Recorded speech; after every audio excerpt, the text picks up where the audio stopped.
Hi, I'm Chris Castle with Advenduro Tours. Advenduro Tours is a tour guiding company based in St. George, Utah. We provide dirt bike and mountain bike tours throughout southern Utah and all the way up to Idaho.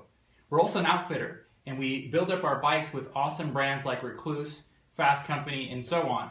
And then today we want to show you how to install a Rekluse Clutch on a TTR 125. Now we've chosen the TTR 125 for many reasons.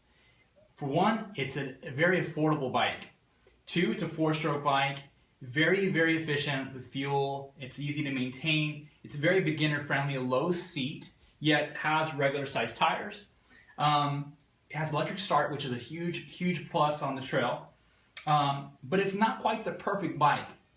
Now, when you add a Rekluse Clutch to this bike, it truly does become the perfect bike because it takes somebody you can get somebody on this bike who's never ridden a motorcycle and have them having immediate fun without the fear of stalling every once in a while.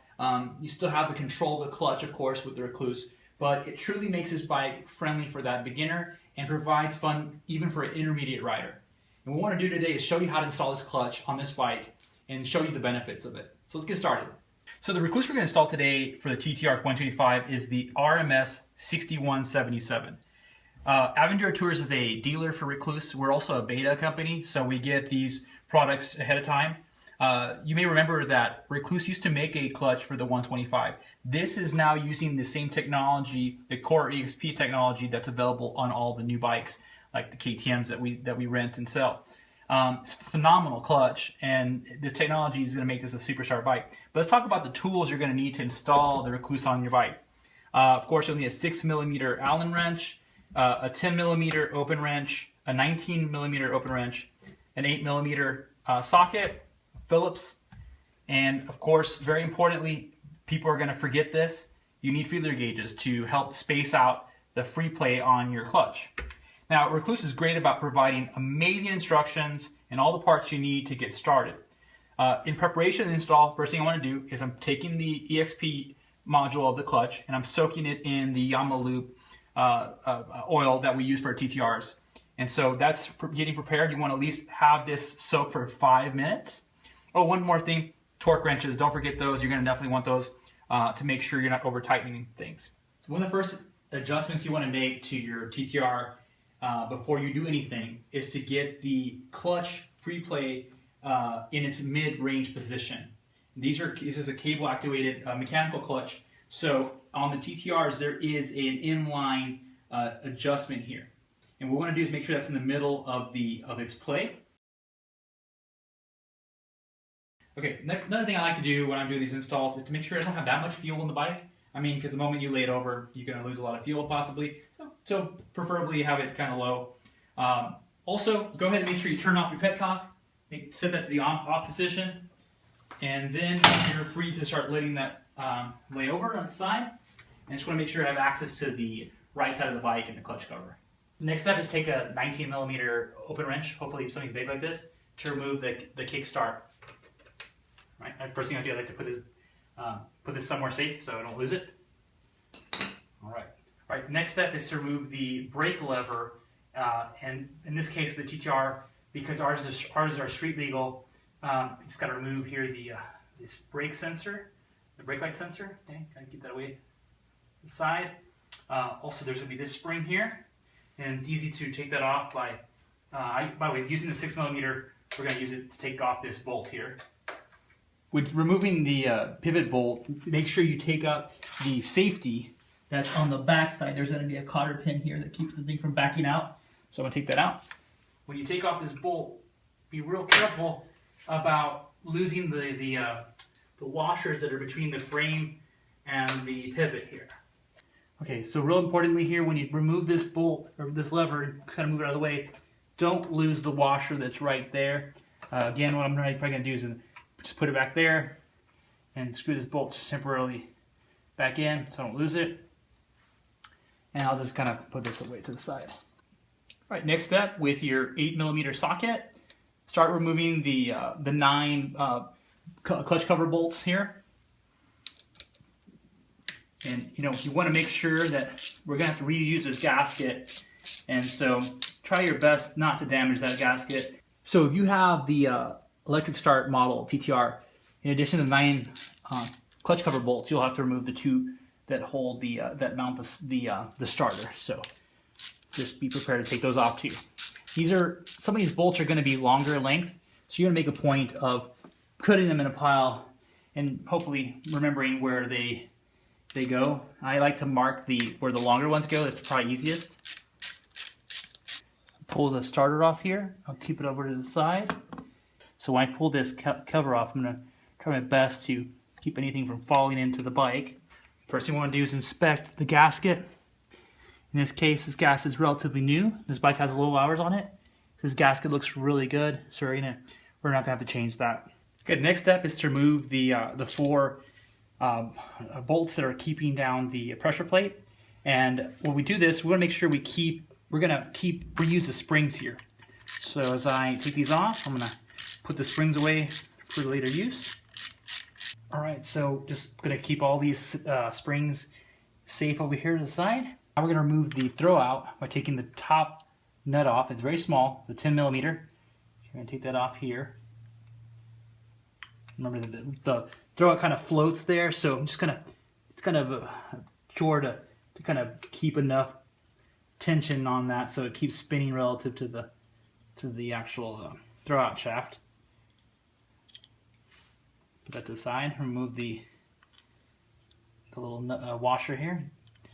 Keeping all this safe on a little towel there. All right, so we're going to take this top plate off. The top of the pressure plate. So I'm just going to grab it from the side and yank it from.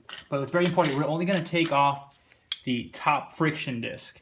Again, just want to remove this first friction disc because that's where the Core EXP module will go. This is a good opportunity though to take a look at all your friction discs and measure the thickness of them. All right, so now that we've taken the first friction disc out, we're going to take our Core EXP module out of the bag full of Yamaha lube, and we're going to put it in place of that. Now you notice here this module is symmetric. Okay, so what we're just doing is we're just lining up the proper gaps there. All right, so that's installed. And again, a nice amounts of lube there. And I'm going to go and take the throw it out and move to the next step. All right, we're going to take the throw out, and this is a very critical step. You may remember the nut and washer that were above the pressure plate. All right, so this is how it came out. This is the orientation that it was in. All right, you're going to take that washer now. You're going to put it underneath the throw out, follow it up with the nut, and you're going to move the whole thing so it's in this orientation here. Okay, so basically the flange with the nut built into it, the washer, and then the original pressure plate nut on there. All right, and what I'm going to do is get that approximately right here, and I'm just going to get it in the rough position, and we will adjust this position of the flange to set our free play later. The next modification we're going to do is to the throw out, and we're going to add the washers and needle bearing to that. It makes it a lot easier if you put a little oil on your fingers and on the surfaces here, and use that to keep to put the washer, okay, and then the needle bearing, and then the final washer in a stack like that, right like that. And then once those are in place, we're going to put the throw out back in. Next step is we want to add this liner plate to the Rekluse replacement pressure plate. Okay, again, I'm using a little bit of the oil to help coat those surfaces. We're going to put those together like that. It's symmetric, so go like that. But now the very critical step is there's an arrow on the Rekluse pressure plate that needs to match up with the basket here on the Yamaha. So I'm going to just make sure that those are together. Put those in place. All right, now this is probably the most critical step of the whole setup, the most difficult part of the setup, and that is setting the proper what's called installed gap. On hydraulic clutches, this is totally different. This is a mechanical clutch, so everything we're doing is an adjustment to the throw out and the nuts the two nuts that we adjusted earlier. Again, I just approximated where they needed to be on the throw out, and now what we need to do is make sure that between the pressure plate, all right, the pressure plate surface here, and the liner we just installed, we want to make sure there's a gap between 23 thousandths of an inch and 28 thousandths of an inch. All right, so you want to make sure it's the needle bearing surface is touching there, but there's a gap between the pressure plate and the liner. So I'm using feeler gauges, and like I said, between 23 thousandths and 28 thousandths. So what I'm going to do is I'm going to just go ahead and split the difference there and go to 25 thousandths. All right, so what I'm checking for here is I'm making sure there's a gap between the pressure plate and the liner. Obviously, in this case, they're pretty much on top of each other. So what I'm going to do is I'm going to take the pressure plate out. Okay, make sure I don't drop the, you can see here the needle bearing stuck to that side. That's okay. What I'm going to do here is go to the throw out, and I'm going to just increase the its position there. So I'm going to make sure that it's higher. This is a very iterative process, so be patient. This can take a while to do. So make sure I put it all back together with the arrow pointing in the right direction. Might be better. Let's see. You can feel there's a gap now. So between the, I'll have to separate those two. Okay, so there you go. It's a little too much of a gap there. It's a little too much, but I'm going to test it out. I'm going to make sure I go to the bigger size feeler, which is, I guess the upper limit is 28 thousandths. So I'm going to measure that. Okay. And it's still a little too much. So I just overshot it a little bit. That's good. I feel better though. I feel like I'm getting the right ballpark. So I'll just take that out. Go back down a little bit. And when you think you got it right, don't quite tighten those things down yet.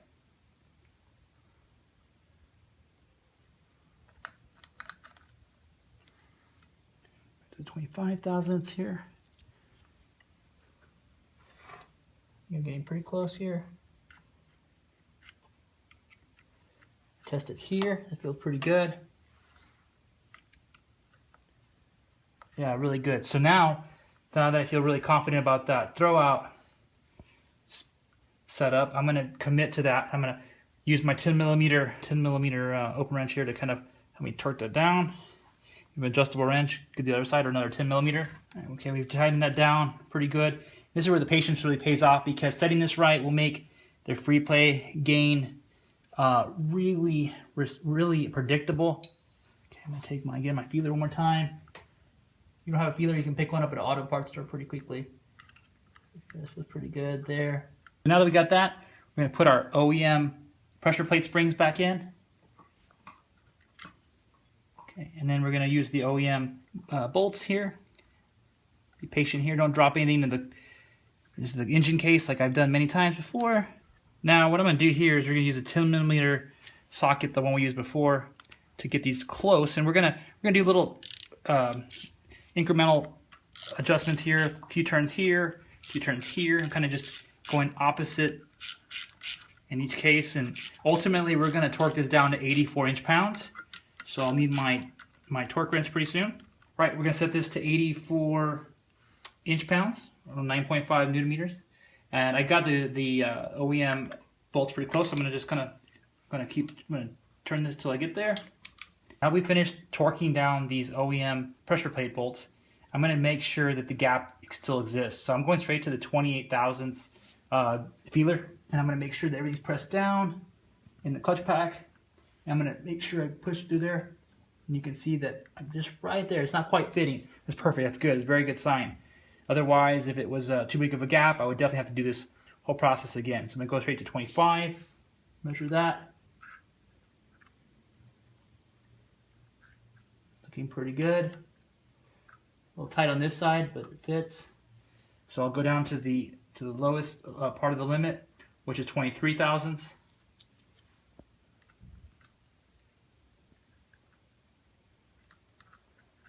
Make sure that fits. It's pressing on the, it's actually fitting pretty good. Elsewhere, it's not quite 100% symmetric, it looks like. But yeah, the feeler gauge fits fine in there, so this is good. Otherwise, I would take these out and adjust the throwout and give myself a little bit more space. So this is good. So the next step is to go ahead and put it back together, play with the free play on our clutch lever. All right, so we've got the bike all put back together, Now the next step is to test out what's called the free play and to make sure that our install gap was set correctly. Now, like I said earlier, make sure you spend a lot of time getting that initial install gap correct, because it'll make this whole process a lot easier. But it's very important to let it warm up in neutral for about 5 minutes. And let's go ahead and turn this thing on and get it going. Also, make sure it's in neutral when you do this pre-play test. So we warmed the bike up quite a bit already, so I'm going to take it to 5,000 RPMs. Let's focus on the lever here. So bring it 5,000 RPMs to see what happens to the lever.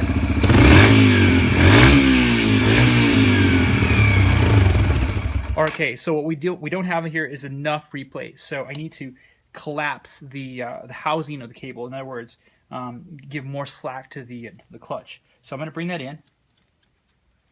You can see here I'm just taking the inline adjustment and bringing it towards the front. Okay, I'm kind of going a lot there just to make this dramatic. Okay, watch now. Okay, still not enough. Bring that in more.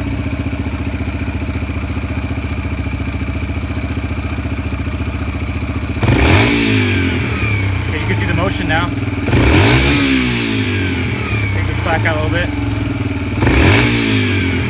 That's a lot. See, bring it all the way out there. Too much free play. Too much free play. So I got to bring that back to some compromise. Making all the adjustments with the inline. Take that slack out. Just a little bit better. Still too much.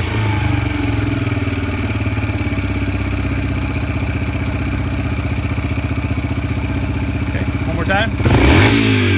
Looking a lot better. We're looking for that 1/8 inch.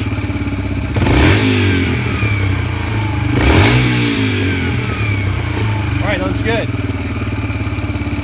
One more time. Perfect. So we've set our free play, and it's very important. The next step will be the break-in process, which we'll talk about in a second video. So once again, what we've done here is we've installed a Rekluse on a TTR 125. It's a new product. We sell it at advendurotours.com. If you have any questions on the installation of this, please contact us. You can get me at chris@advendurotours.com. And if you're ever in the market for a great experience on a dirt bike or mountain bike in Utah, Idaho, Arizona, also contact us. We'll show you a great time. Again, thank you for your time, and we'll see you next time.